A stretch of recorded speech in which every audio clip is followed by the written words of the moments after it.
Hello, Brother Monroe here. Welcome back to Ultimate Admiral Dreadnoughts, and an extra video for you today, courtesy of one of my wonderful, wonderful Patreons. And this one was sent in by MXSvipul, or Svipul. Thank you very much for that. And it was to do a version of the USS Alaska CB-1, so a large cruiser, battle cruiser, up against a couple of heavy cruisers and a couple of light cruisers. Assuming, existing in an alternate timeline where, the Alaska was actually finished in time to fight some of the Japanese heavy cruisers and light cruisers, because unfortunately she never really got the chance, because they were all sunk by the time she got into the fight. So this is going to be a large cruiser build. Now, the Alaska herself had a full load displacement, and this is really exciting, of 3,253 tons, which I can now type in exactly. That is very exciting. And a speed of 33 knots flat. Range was 12,000 nautical miles, which I'm going to have to convert to kilometres, so that's about 22,000 kilometres. So she had a pretty long range. That goes up, by the way, as you change engine type. Kind of propulsion did she have? Steam turbines. Okay. That's going to be tricky. Yeah, okay, I can't get that operational range with steam turbines in the game, which is interesting. What happens if we go for diesels? No, it's the same.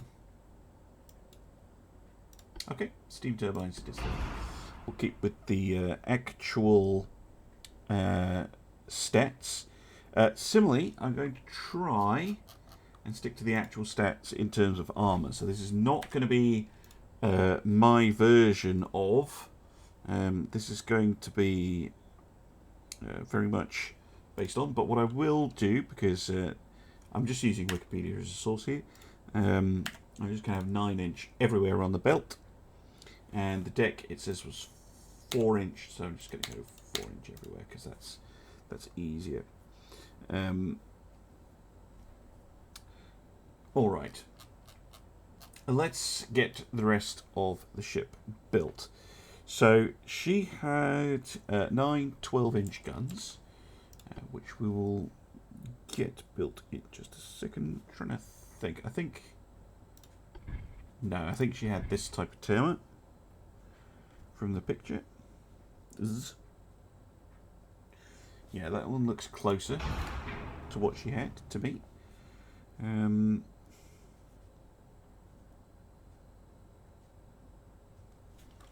Yeah, with the rounded barbette on the front, rather than this one, which kind of has that funny oblong shape. And then her rear tower, no, I only get one. Which is pretty close. Okay, that's alright then. Next, guns, triple 12s in an ABX, so nothing too shocking. Why is the firing arc on the A turret so bad? It's a little bit odd.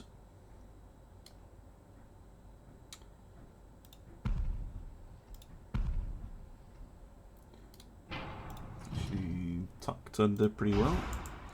Okay, and then on the rear, again, tucked in pretty close.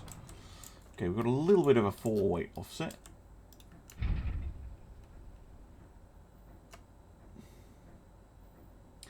Now, according to the drawing I'm looking at, she did actually have a secondary gun firing over the rear gun, so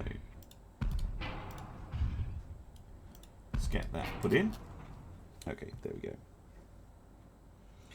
Because she also had a front firing one, but I'm not going to be able to recreate that because the tower does not have that ability.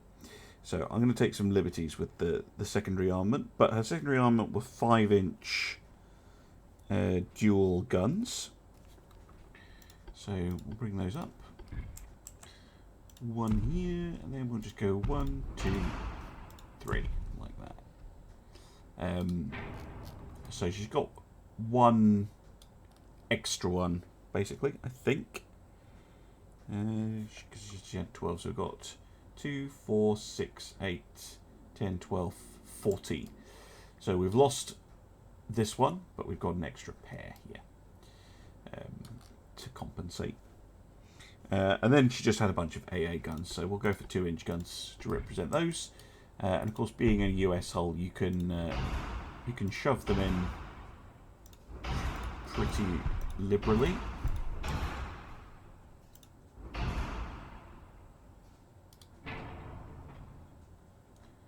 Lovely stuff. Now, funnel-wise, she was a single funnel boat.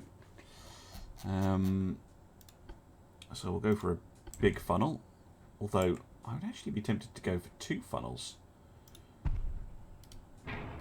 But no, she was a single funnel boat, so we'll stick to the single funnel. Although it wasn't there, it was actually more kind of here, but the game won't let me put it right there, so we'll put it in the middle. In terms of training, let's say that they're just a regular crew. So let's go for 60. Now then, let's go for an Orts diesel and a shaft 3. Now my engine efficiency is not good. Can we get to it on a balance? Nope. But forced will work. Lovely. Alright, I think it's looking pretty close. I think it's looking pretty good. Now, turrets were armoured to 12.8 inch. It's not telling me the top armour, but let's put that up to, say, 7 inches. Actually, no, let's go for 6.5. The 5-inch guns are armoured up already. Can't really fiddle with this too much, but let's round that off. I can armour up the superstructure though.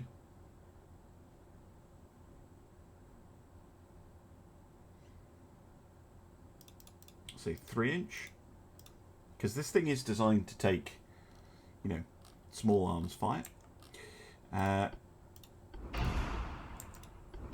Doesn't mean I've got loads of displacement left to use on the various systems on board, although that's probably a little excessive. Ooh, triple base.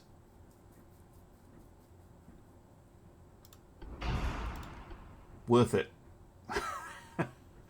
Gun range, gun pen, damage, muzzle velocity, pretty safe. Does add weight though.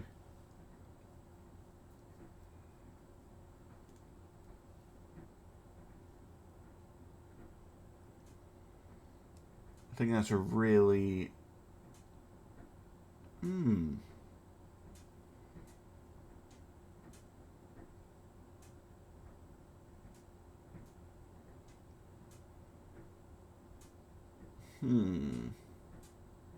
So that gives me 6% shell damage. Cordite 3 gives me 5. Yeah, triple base is like a souped up version of Cordite. It's like safe Cordite, basically. Yeah, we'll go for the triple base, and let's go for the... Should we go for picric acid? 27% shell damage. It is tempting. Because we... Yeah.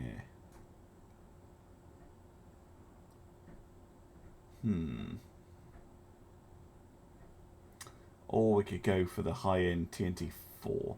That would compensate a little bit for the extra weight. Yeah, we'll go triple base TNT-4. 1% flash fire chance. What about the super heavies? Ooh. Yes, definitely. Semi-auto loading, advanced hydraulic turrets. rangefinders and stuff, and let's reduce the anti-torpedo protection a little bit. There we go. Anti-torp 3 works. Can I increase range now? Yes, I can. To its historical amount. There we go. That's good. But not so much that I've gone overweight. Let's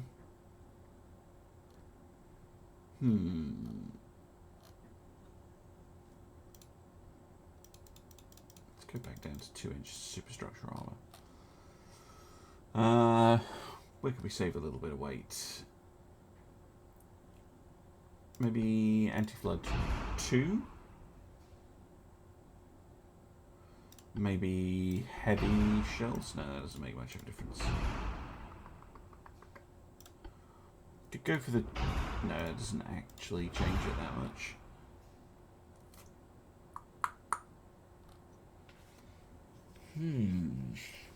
I could go for cramped.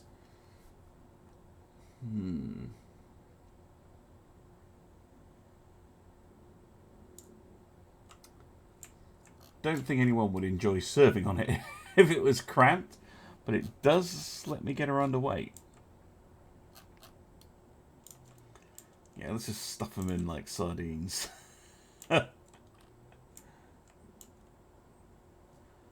And yeah, there we go. Not a full-on historical build. I'm sure the enterprising people in the comments will tell me what I did wrong. But there we go. A not far off recreation of the USS Alaska. Actually, one thing I wanted to check. She had about 1,500 crew. How many does Ultimate Admiral think she needs? 1,176. So it's not far off. Alright, let's go.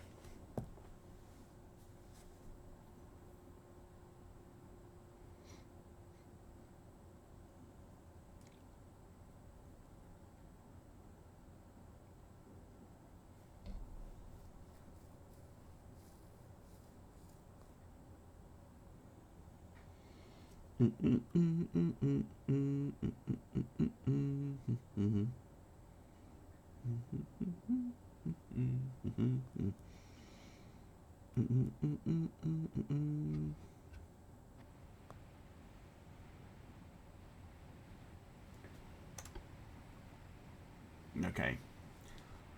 2 heavy cruisers, 2 light cruisers. Let's see how we do. We're starting pretty close, actually.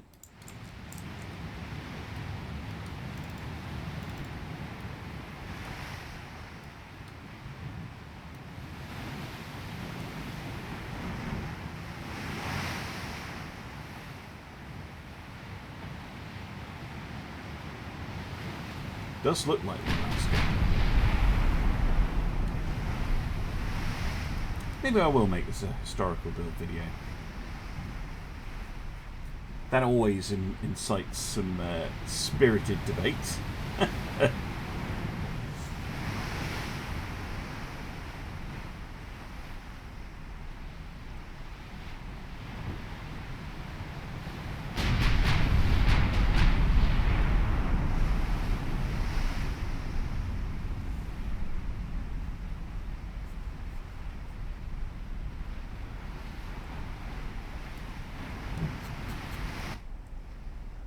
Right, where's the enemy? Let's go and have a look at you.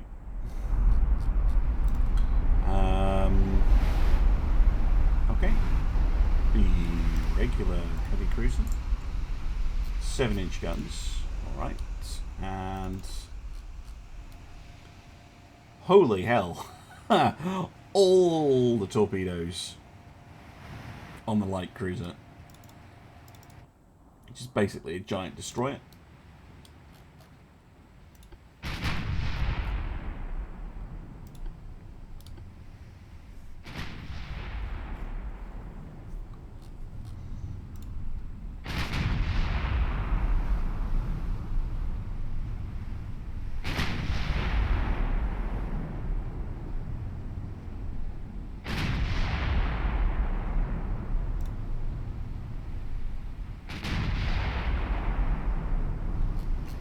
No hits yet.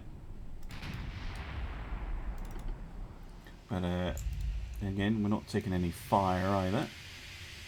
Pretty sure, yeah, the gunners are concentrating on killing off the light cruisers first. There's that enormous torpedo threat. I think it's wise. 5% chance to hit. Oh, swapped over to the heavy cruiser.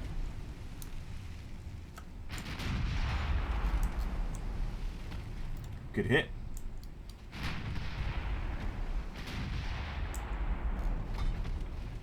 Swapped back to the light cruiser. Yeah. A ricochet.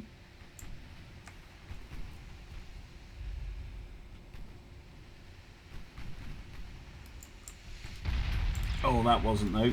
And caused some flooding. Perfect. That'll cause it to slow down. Yeah, I'm continuing to charge in, so I'm going to try and kite away a little bit. Another flooding hit.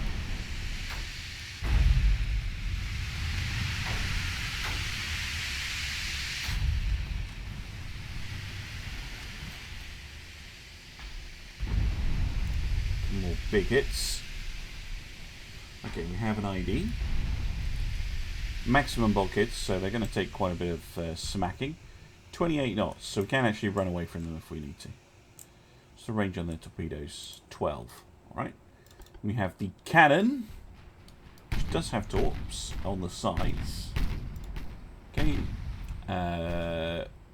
Pretty much the same speed as us. Standard bulkheads. Okay. Out of interest, how much they cost? 72 million. The Alaska here is at 100. So that's those two heavy cruisers are more expensive.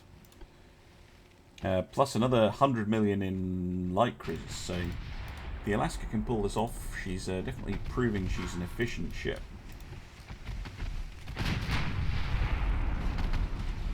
Ooh, yeah, bullying the light cruisers. Interesting that the because I haven't directed the guns. The AI is trying. It looks like almost trying to. I mean, it pretty much crippled the Aoshima. I think it's maybe just trying to slow down the light cruisers so that they can't get into torpedo range, and then quickly switching back to the heavy cruisers. Pretty good target selection. Killed the captain on board the cannon, which is now thinking again.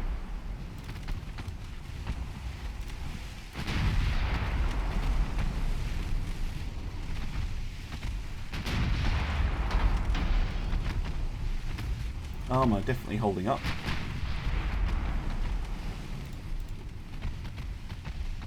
Yeah, they can go through. They can go through the armour if they get to within about 3,000 meters, which is pretty close. Torpedo. Now we're about 7 kilometers out. More hits. We're kind of like crippled each cruiser in turn. Really interesting strategy the captain of the Alaska has picked here. Now there was a target lock error. Fixed. Oh, that's good. That's the first time I've seen it in core patch 0.5. And I've noticed the better crew you have with this aiming buff, the better they are at avoiding that. So target lock bug being fixed would be really, really nice. Still doing unspeakable things to the heavy cruisers. The Kisakoma also losing its captain. Yeah, 9 inches of conning tower armour. Not enough to keep out the 12-inch shell. Wow, look at those things turn. Torps out.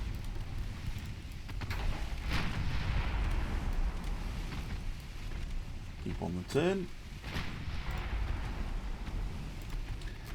Still just peppering them with hits.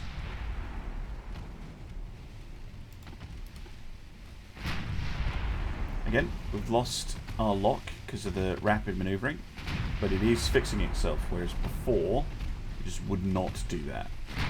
That is really nice to see. One of the most annoying bugs for me in the game, in Alpha 12. Really nice to see that that is fixed. Or, well, yeah, it is fixed. Basically, the guns are behaving how I would expect them to. So I lose target lock because I did a pretty rapid manoeuvre, but because I have a well-trained crew, regular crew, they're able to get the guns back on target. It doesn't get stuck at 0 down here, which is what used to happen. And I know they will do it. I don't have to manually do it for them, which is the really annoying thing about it. Apologies if you can hear my washing machine starting up in the background.